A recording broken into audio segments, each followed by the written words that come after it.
Hello lovelies, welcome back to my channel. So today I have a much anticipated video that I've been dying to share with you for about a few months now. I actually started the research in December and I finally kind of gathered all my information and got all my perfume. So now I'm ready to share with you 9 vintage perfumes that you can still buy today. So as you can see here, I have quite a large selection of perfume. The latest one is dating back all the way to the 1700s. So I'm gonna start from the oldest perfume to the newest perfume. And if you're new to my channel, hello, my name is Laura and this is a channel where I talk about all things vintage. So if you love vintage cosmetics, fashion, and beauty, then please don't forget to hit the big red button below and subscribe. So the oldest perfume on the list is 4711. This perfume is over 200 years old. It is from Cologne, Germany, and it started in 1799. I actually really like this scent. My parents introduced it to me, I don't know, maybe 15 or 20 years ago. I think my dad got my mom a humongous bottle for Christmas. I've seen them around Christmas time at the drugstore. They're like these huge bottles and sometimes they're on sale for quite cheap. I actually really like this scent. I find it to be very fresh and just really refreshing. It kind of reminds me of like, I don't know, some sort of like Earl Grey tea. I think it's the bergamot in it, the lemon and the orange. It has lavender and rosemary as well as neroli. I just really like this scent, and I feel like it's very timeless and it just stands the test of time. And I feel like even today it like holds strong as like a really classic perfume. It's not like too musty and overpowering, and I feel like I could just spritz myself like after the shower or in the afternoon. It wouldn't be overbearing and overpowering. So I still really love this perfume. It's one of my favorites. So this is the oldest perfume on the list and it's 4711. And the second oldest perfume on the list is Florida Water. This one is from 1808 and it actually started in New York in the United States, so it's not European. And it kind of reminds me of 4711 in terms that it's very fresh smelling. It's hard to explain. It almost smells like kind of minty. It's just very fresh. It has like, I don't know, I like it better than 4711 actually. And I just feel like I could easily just kind of spritz it on myself like after the shower, even before bed. And it wouldn't be like this overbearing perfume. It just has undertones of mint and it's kind of floral and just very fresh. And this one was considered a unisex cologne, so the men would sometimes use it as aftershave. Women would like kind of spritz it in their corsets to stay fresh. And in the 1880s and 1890s, it's advertised as the most popular perfume in the world. And you can also use it as a skin toner. So this one is still made in the United States. And I just really like the cool label on it. It's very vintage looking. So the second perfume is from 1808 and it's Florida Water. And the third oldest perfume is the classic Chanel No. 5. So Chanel No. 5 was released in 1921, and it was the first perfume made by Coco Chanel. And it was compounded by the chemist perfumer Ernest Bew. He created this perfume for the flapper. And actually Chanel named this perfume because it was the 5th vial out of 24 that she chose out of the ones that he made for her. And she just wanted to name it Chanel No. 5 because she liked the scent best from the 5th vial that he made.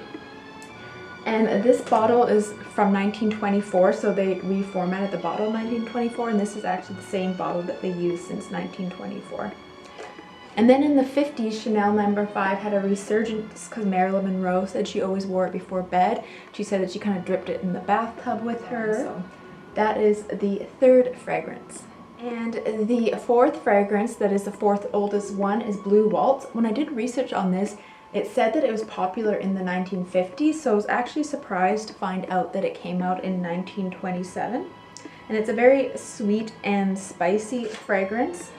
I'm going to open it up right now. I remember not being a huge fan of it.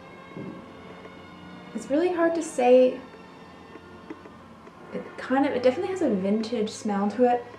It's kind of a sweet and spicy. I'm going to put it on my wrist. I feel like after the end of this video, I'm going to have like 15 different perfumes on me.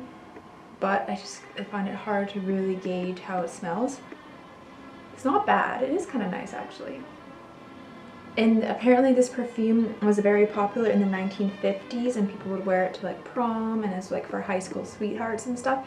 I've actually seen vintage bottles of these online on Etsy for quite expensive. I noticed that the labels weren't put on very well, and this one's a bit better, but the labels are a little cheap. But I do really like the kind of vintage looking heart bottle. I think they're really cute. And I saw these online at Walgreens for like $2. So I got these at the Vermont Country Store along with the Florida waters. This one is from 1927, and that's the blue Waltz. And the next perfume is from 1928, and it is the iconic Evening in Paris. I remember when I was a kid, my mom used to talk about how she got this perfume when she was younger. I think she got it for Christmas. She said it was like a popular present for like younger people to get for Christmas in the 50s and 60s. And she said she was always too scared to use it, so it went bad because she never had perfume before. And so it was like exciting for her to spray it, but she only wanted to use it on special occasions. And the newer bottle, I'm not a huge fan of. I kind of wish they kept the original bottle. This perfume was created in 1928, and it's the same French perfumer that did Chanel No. 5.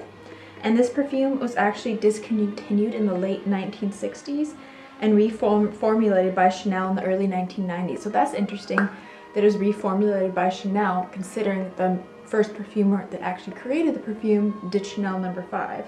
But it is actually still owned by Bourgeois Paris, as you can see.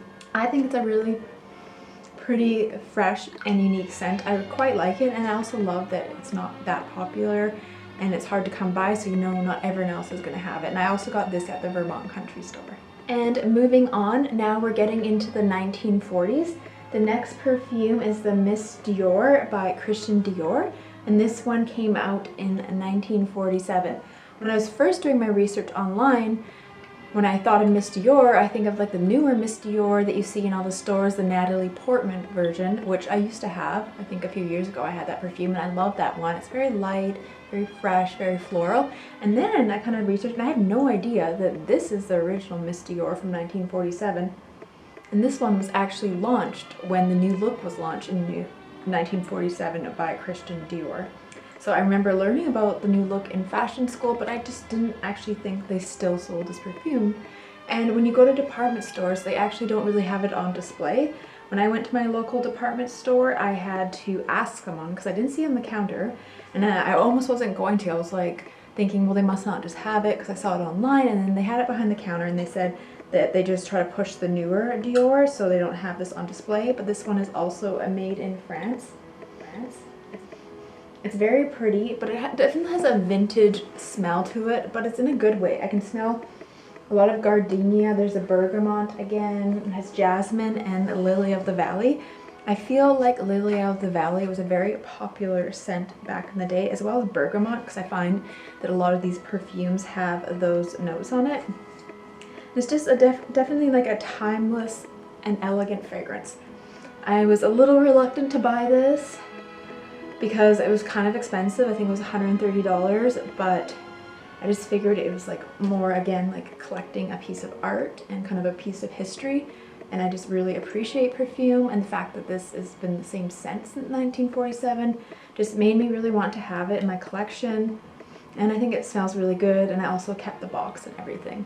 So this perfume is from 1947. The next perfume is from 1948. It's a Nina Ricci perfume. This is actually my mom's perfume. I remember her talking about it for a while now. It's a very timeless scent, but it's very fresh and clean. It's kind of similar to the Miss Dior. I don't know, maybe it's just the same time period, so that kind of scent was popular then. It was made by a French perfumer, and the dove on the top is a symbol of peace after World War II. And this one definitely, it has the bergamot in it again, the rose, the jasmine. It's kind of floral and spicy, but it's definitely a very like elegant and timeless fragrance. And you can usually, I've seen it everywhere, and it's not too expensive actually. Like I've seen it at different drugstores and stuff like that. So it's easy to come by, and I quite like it. And I actually had no idea how old it was, so I was actually shocked to find out it's from 1948. And so this is the Nina Ricci L'Air du Temps. I'm probably saying that wrong. I'm not that great with French, but this one is from 1948. So the next one is in 1950 and 1953. It's the Estee Lauder Youth Dew.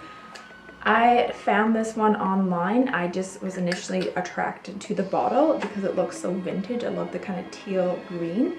And the description of it made it seem like it was a very youthful, fresh fragrance. And I thought that I would really like it. And I'm kind of just a sucker. I love vintage Estee Lauder. And even on the top it looks vintage, just everything about it. And I was like, this is really cool. This is like an anniversary edition bottle. I'm gonna buy it. And this is kind of what started my whole video when I stumbled upon this fragrance. But unfortunately, this one doesn't do much for me because it's a very like heavy vanilla and amber fragrance. Maybe it kind of settles, but it has like cloves and cinnamon. It's just like a heavy weighted fragrance. And I think I'm more into like more of a fresher, a lightweight floral. I'm still willing to give it a chance. My dad said he liked it. I don't know. At least I have the cute bottle. I'd love to know your thoughts if you like this one. I have nothing really against it. It just wasn't what I expected from the description, but it seems like a lot of people like it and they still sell it, so it must do well. And the last fragrance on the list is from 1973, and this is Charlie. I actually had no idea that Revlon made fragrances until I was doing my research for this video, and I stumbled upon the Charlie line from Revlon, and they have a whole bunch of different Charlies that they have come out with all the way up even I think into the early 2000s. But the Charlie Blue is the first fragrance by Revlon, which was released in 1973. It was launched to compete with an Estee fragrance, and it was kind of targeted towards like young working woman, kind of like a new woman of the era, like a new generation. I actually don't really like the smell of this one, to be honest. It's kind of reminds me of the Youth Dew in the terms that it's very heavy. I don't know, there's something about it that's like too heavy. There's something, I don't know, it's weird, but maybe this is like the smell of the 70s and this is what the 70s smells like. I've never seen this in the store anywhere, so I don't know, but apparently my mom said they had commercials on the TV all the time in the 70s and it was a very popular fragrance in the 70s. Maybe it'll grow on me, I don't know. If I saw it in the store, I don't think I'd necessarily jump to it, but I think it's really cool that Revlon, you can make these perfumes and you can still buy it. See, yeah, it would be very nostalgic to some people, but I just, it's just not my favorite scent out of the whole batch, but I definitely like that I own it and it kind of adds to the vintage collection that I have. So that is my top 9 vintage perfumes that you can still buy today. I could have gone on and on with this as I kept researching. I kept finding more and more fragrances. Let me know if you have any other ones that I'm missing in this lot, but honestly, I probably could have kept going, but like I said, this video was taking too long and it was getting very expensive because I bought all these perfumes for the video, but I just really like to have the physical product in front of me when I make these videos, and it was just very informative for me to even do all this research, so I really enjoyed myself. And let me know which ones you like the best and if any of these in my lot are some of your favorite perfumes. So thank you so much for watching. I hope you enjoyed this video and I'll see you guys again next week. Alright, bye!